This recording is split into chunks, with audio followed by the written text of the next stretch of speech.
Roman Reigns is overrated. A lot of people consider Roman Reigns the greatest of this generation, and a lot of people consider him even the greatest of all time. But I personally don't. I don't think that he's the greatest of this generation, and all time, I don't even think he's top 10. But I do think there is somebody who is underrated, and that is Seth Rollins. I do think that Seth Rollins is the greatest of this generation, and I do think that Seth Rollins is already in the top 10, and by the end of his career, if he continues to achieve more things, I think that by the end of his run, he's gonna be top 3. Ladies and gentlemen, welcome to today's video. Now in today's video, it's my WWE hot takes. Let me know your WWE hot takes down in the comments, and in the next video I'm gonna look at them and answer them and tell you what I think about them. My next hot take is that Cena's retirement tour was not as bad as people say it was. I definitely do think that there were some dates wasted, like the Money in the Bank tag team match or the WrestlePalooza match with Brock, but I also don't think it was terrible. We got some great matches, we got some great promos, we got, in my opinion, the greatest moment of all time in WWE history, which was the John Cena heel turn at Elimination Chamber. Of course, the heel run after was pretty mid.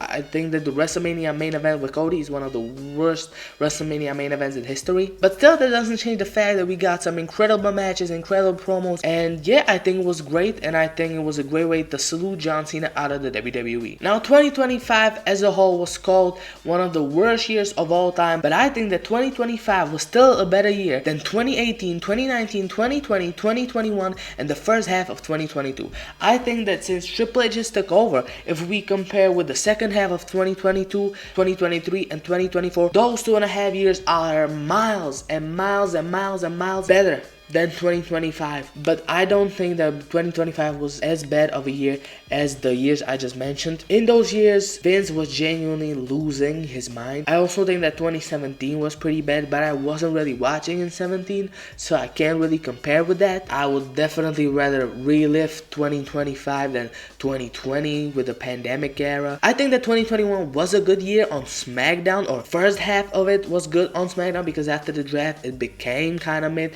with SmackDown, and also Roman was carrying SmackDown in 2021. But other than that, I don't think there was really anything that great in those years. Oh, of course there were some good things in those years, like the Man storyline with Becky Lynch in 2019, or Kofi Mania, or Seth with the IC title in 2018, or Drew with the WWE title in 2020. But that still doesn't change the fact that there were some dark times for WWE. If you want to support me, go down to my hero. Let me know your WWE hot takes down in the comments, and I'll see you in the next video.